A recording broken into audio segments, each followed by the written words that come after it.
Hi, everyone. This is Sandra Cho with Pointwealth Capital Management, and thank you so much for joining us today. We're going to be going over tax minimization strategies.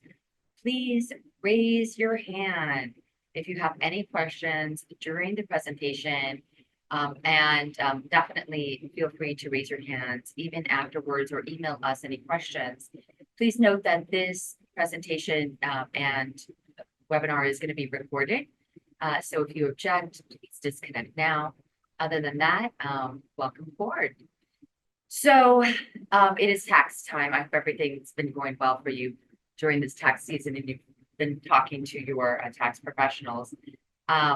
First of all, we're going to be covering quite a bit of information. And so there's going to be nothing like having a one-on-one.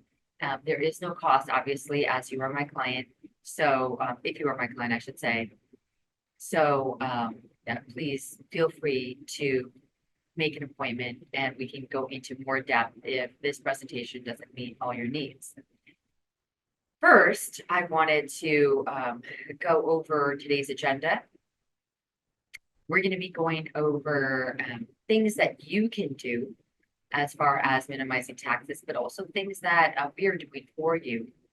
We're going to be going over not just, retirement accounts and potentially figuring out which one might be best for you, but pros and cons of working with a tax professional, realizing losses and not all losses or gains are the same, charitable donations, tax credits and tax deductions, other tips that are kind of one-offs depending on your situation. Please note I'm not a tax advisor and I do not give tax advice, so lean on your tax professional, please. Okay, so what do we do for you as far as minimizing taxes? A lot of people don't really know the ins and outs of everything that we do, and if I were to go over them, it would completely bore you during your review meetings. But please be aware that this is what we do. We construct your portfolio bearing in mind taxes. We purchase mutual funds and ETFs, so investments that are not only tax conscious, but then we ourselves, at the end of the year, there might be a big distribution coming from, say, for example, a mutual fund. And you think of a distribution as a good thing. Well, you've already capitalized on the gains, but you haven't paid taxes on the gains yet. So that distribution might not be the best, most tax efficient thing for you. What we will then do oftentimes is we keep an eye out on what the declared distribution will be, and then we will swap out before that distribution. We'll swap out for another investment that already made their, declared their, tax distribution. So we'll swap out for something else. And then afterwards, we will wait 30 days so that it isn't a wash sale as far as taxes go. And we'll buy back in. So we're doing all these things to make sure that we reduce your potential tax liability. Another thing that we do is if you are in a higher tax bracket, we will put you in a tax aware model.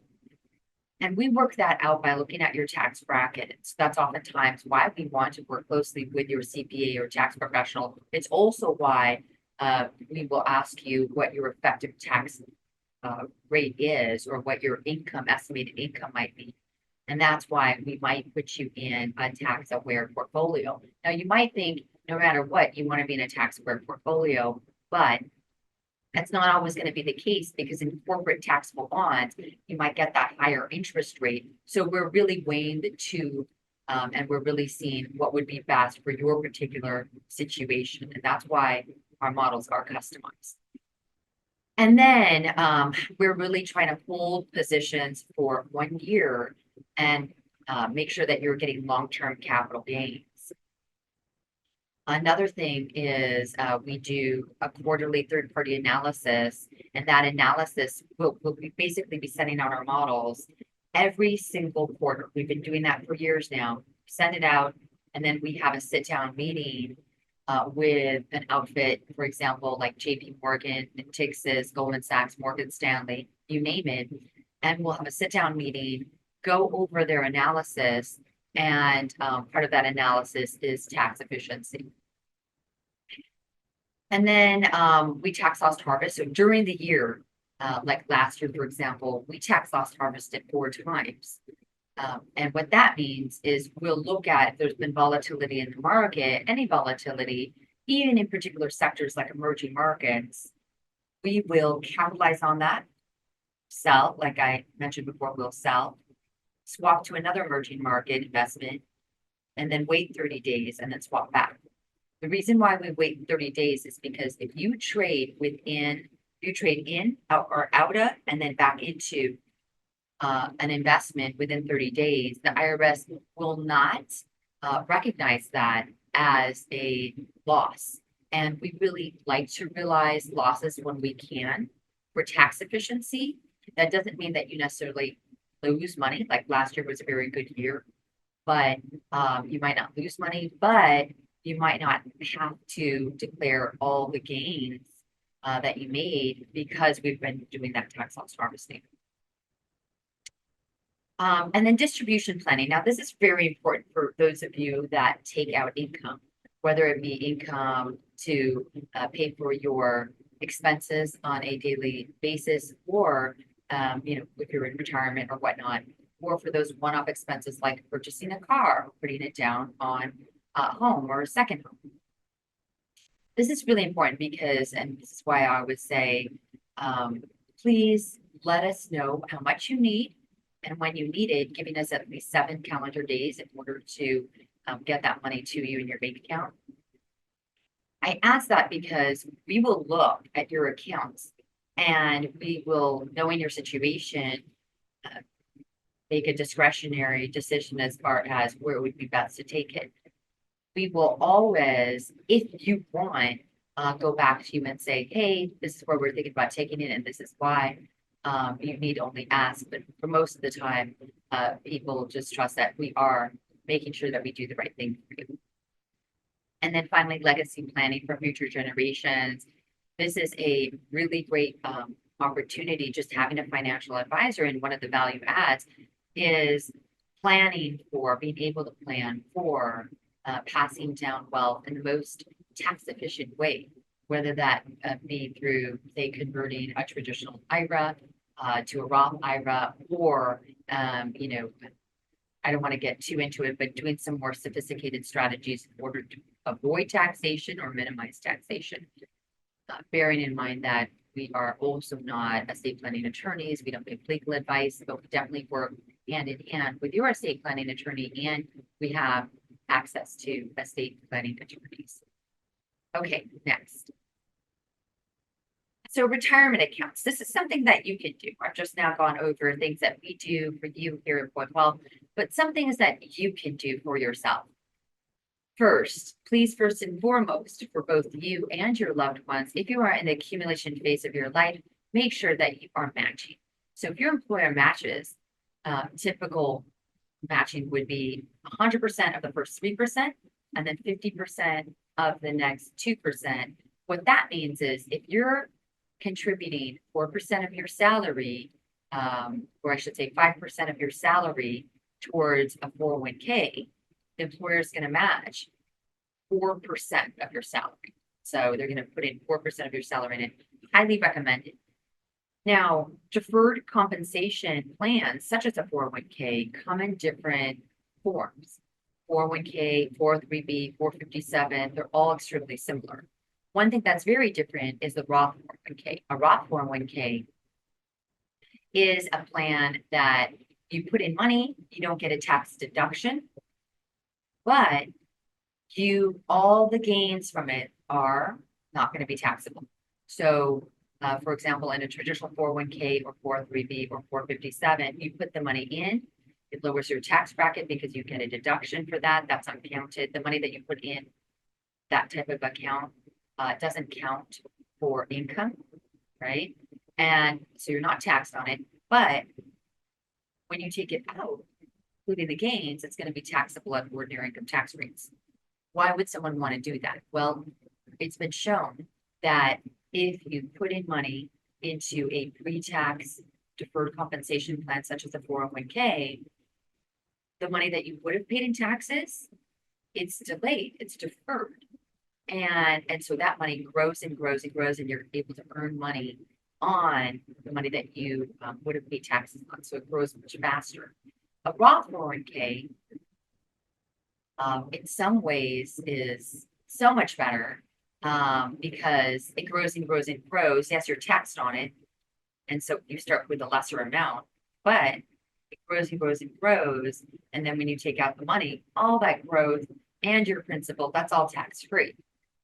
However, it really depends on whether you are older. So it depends on your age and it depends on your income. If you're in a higher tax bracket, it generally is better for you to contribute to a 401k, regular traditional 401k.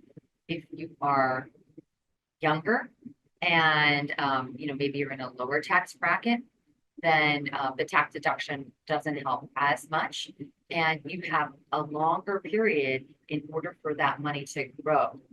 So generally, a Roth 401k is better.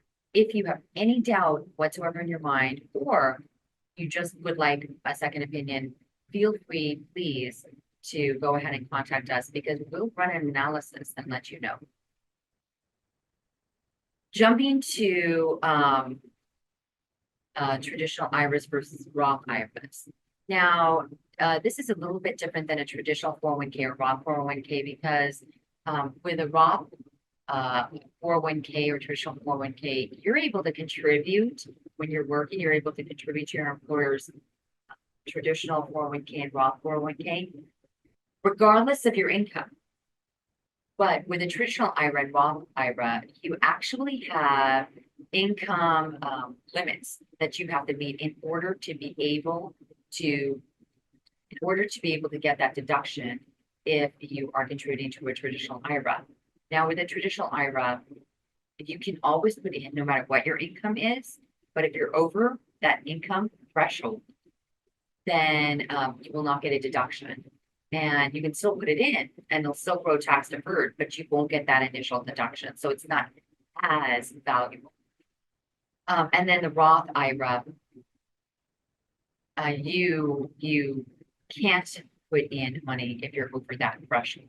So be aware. One thing I wanted to make note is, and I get this question sometimes, can I contribute to my traditional IRA and my traditional 401k in the same year? Yes, you can.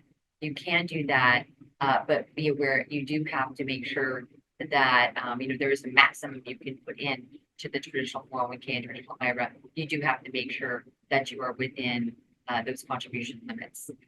And then you can see here what the Roth IRA income limit is for 2024.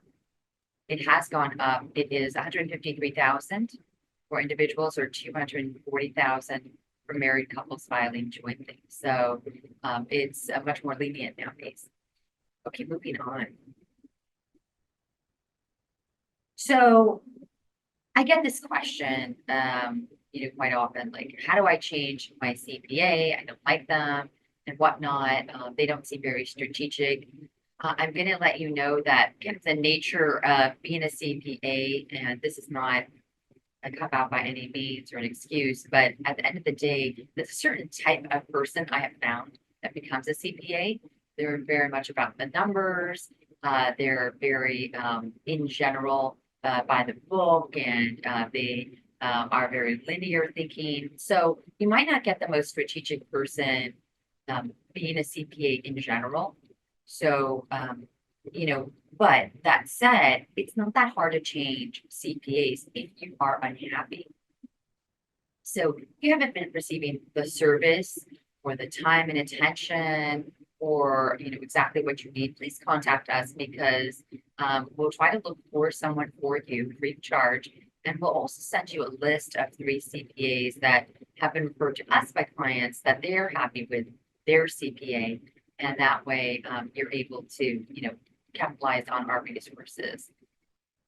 It's not that hard to switch CPAs. All you have to do is bring your last tax return into the new CPA and then just please make sure you do that, well within time, and that you scope out the CPA that you're going to be using, hopefully prior to the end of the tax year that you're in, so that they have the full 3.5 months in order to figure out what your tax is going to be. Okay, and then make sure that you get the most benefit out of your CPA. Make sure that you schedule a free, and it should be free, annual meeting with your CPA. You might want to sand back your questions for that meeting. That's always really nice for them and helpful for you. And then and make sure you understand the fees associated with your CPA, such as, a lot of my clients didn't know, for example, that if they call them, that their CPA might charge like an attorney for every 15-minute increment or for every question that they have. So be aware if your CPA is doing that. Not, that it's a bad thing, but just be aware so that you can maybe minimize the amount of time and sand back your questions so that you don't get charged for 2 questions if you ask them both at the same time.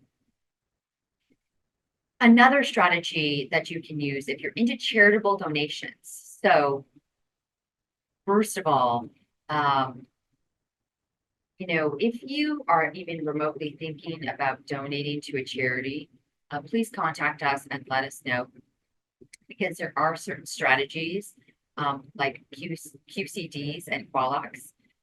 These are different types of ways of donating to a charity, either directly from your account here, donating to a charity, and then getting that receipt. And then there are even different things you can do where it acts kind of like an annuity, where you might donate lump sum to a synagogue, for example, or to a church. And then that church would guarantee you a lifetime income. So it works kind of like an annuity. There are more details with that, so please contact me if you are interested in learning more. And then there's a qualified longevity annuity contract. I'm not going to get too into that. It is a little more complicated, but just let me know. Also, there are donor advised funds, and that can be very helpful, so that if you you don't want to donate too much at one time, you're able to donate into a donor advised fund. This is a special type of an account that we do here as well. And then from there, it can donate annually, and you're able to direct those donations, which is really nice. And then I wanted to touch upon trading in outside accounts. I do have some clients that like to trade options or like to make their own stock bets, individual stock bets. If they like to do high concentrations, or they see something in the news and they're interested by it and they want to buy some of that stock, you can do that here, but you can also have a play account. Some of my clients keep anywhere from 10 to 50,000 in a play account that they manage, that that they have fun with. As long as it's something that you enjoy, I say go for it. Just make sure that you're not betting the farm, and that can be it can be fun, and it can keep you away from trading with your larger amounts in your larger accounts with us, which is super helpful, so that we're able to really see value add that we're giving and providing. So trading in outside accounts, please utilize the same type of strategic tax minimization strategies that we do over here at Pointwealth. Please hold on to your investments for at least 1 year. If you have investments that you just want to day trade in and out of, that's fine. Just be aware that you are paying a much higher tax rate. If you're in a higher tax bracket, you're paying ordinary income tax on that, and that's significantly higher than, say, a 0 to 24% long-term capital gains tax rate. And then also know that whether it be excess capital losses through your accounts with us or with your individual accounts that you might be trading for fun, that you can offset $3,000 worth of your ordinary income per year using excess capital losses. So for example, if you have capital losses of $10,000, but you have capital gains, realized capital gains. Not that you only made $6,000, but or $7,000, but imagine you have realized capital gains where on paper for tax purposes, you have to pay tax on $7,000 worth of gains. And then you have capital losses of 10,000. That difference of 3,000 can offset your income. So if you make $100,000 for the IRS, you make only 97,000. That can be a really big difference, especially in higher tax brackets where you might be paying, 40+% taxes. So that could really come out to a really significant benefit. Now we go to tax credits and tax deductions. So I know I've gone over a lot of information so far. Just be aware that this webinar is being recorded, so you can always replay it at your leisure. Tax credits versus tax deductions. Tax credits are across the board. Doesn't matter whether you itemize or you take standard deduction. Tax credits are always applicable. Tax deductions are off of income, and some of them only are taken if you itemize. So tax credits are better. You get a dollar for dollar reduction in taxes, and then with tax credits, you basically you don't have to worry about what tax bracket you're in or whatnot. It's just dollar for dollar. Now, tax deductions decrease your taxable income, as I mentioned, and for standard deduction, you're able to deduct, even though you don't itemize, you're able to deduct alimony, student loan, interest, self-employment taxes, self-employment health insurance, and early withdrawal penalties. This last one I wanted to touch upon because, say, for example, you took out money, and I do have a couple of clients that unfortunately really didn't have a choice. They had to take money out before they were 59 and a half from their traditional IRA. If you are not 59 and a half or older, you get a 10% federal withholding penalty, and you are taxed at ordinary tax rates. We can't help with the being taxed at ordinary tax rates, but with the 10% federal withholding penalty, you are able to write that off, even if you're doing standard deduction. So make sure you tell your tax professional that. And that will be on the 1099-R that you get, so they should know. But if they have any questions, feel free to conference call us on with their CPA or give them our number to call us or email us. Itemized deductions. So whether you itemize or if you itemize, you're able to take all the deductions from the standard deduction section, and you're able to take the deductions from this section. So donations, mortgage interest, self-employment, business expenses, non-performing debt, and certain medical expenses. So with the medical expenses, there is a rule. It does have to be over a certain amount of your income before you can take those medical expenses as a deduction. And then for the non-performing debt, let's say you loan money to someone who you will not be getting that money back from. That's called non-performing debt, and you can write that off. Your CPA might ask for the name of the person, will likely ask for the name of the person, and they might ask for their social security number. If you don't have it, generally, they'll accept it anyway and be write it off. Okay. Some other tips. These don't really fall in any particular category, but I found them to be quite useful. If you have 529 plans where you're considering putting money into a 529 plan, which is otherwise known as an educational account. Some people have been worried, what if my child, is 5 years old and I don't know if they're going to be going to university or getting a scholarship? What if they don't use it all? Well, a few things. One, even if they get a scholarship, you can withdraw the amount that they received from their scholarship as long as that money the money that you withdraw from the 529 plan doesn't exceed the amount for costs for their housing and the other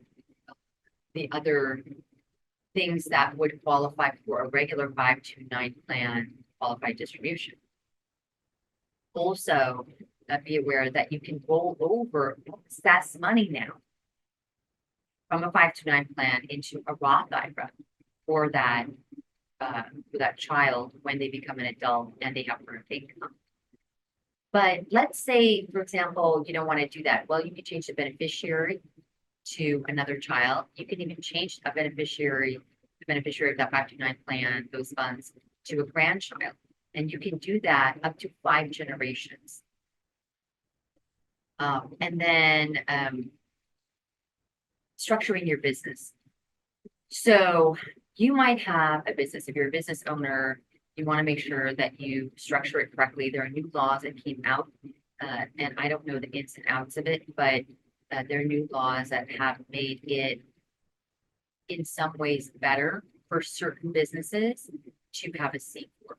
So if you have an S corp, completely pass through, that can be very beneficial. If you have an S corp and you make a certain amount of money, a higher amount of money, definitely ask your CPA if they are taking advantage of the PTET, and that gets involved. So please ask me if you want more information about that. Another thing is, you could do an LLC. So there are different types of structures for a business, but at the end of the day, these different types of structures, you have to kind of weigh the pros and cons between minimizing taxes and also liability, because each one of these have different liabilities as far as corporate structure goes. Leasing or buying a car, that's going to depend. Ask your CPA during your annual meeting whether it makes more sense for you to lease or buy a car. And if you have a CPA, call them and ask, even if it's not during your annual meeting, to see if they can run a scenario. If they're not willing to do it or they're going to charge you, please come to us and we will try to help you to the best of our abilities, understanding that we're not tax professionals. And then, last but not least, estate tax and lifetime gift tax exemption. We right now have an incredibly high estate tax exemption limit of 13.61 million for individuals and 27.22 million couples. What that means is if you were to pass away, your spouse, they don't have to worry. All the money that you have can pass through to them. Even if you had $100 million, it would pass through to them with no tax consequences. But if your spouse is not going to be getting the money, or if you don't have a spouse, or if both of you pass away at the same time, your children or any other type of beneficiary will have an estate tax exemption. You'll have an estate tax exemption limit that they have to abide by, and anything over that amount will be taxable. It might seem like a lot to you, like something that doesn't apply to you. However, this is going to be going down, and it's going to be going down by half by default. It might go down even more, or maybe they might pass a law where it doesn't go down, and that's really going to depend. But at the end of the day, you should expect that no matter who's president, this is going to go down, and prepare for it, and realize that your house is also considered part of your estate. There are different ways to structure things where you can actually put your house outside of your estate by doing a qualified permanent residence trust. And there are different other estate tax strategies that you can implement. And then feel free to contact us, and we'll be more than glad to walk over, find the information from the estate planning attorney and get back to you. So please utilize us as much as you want.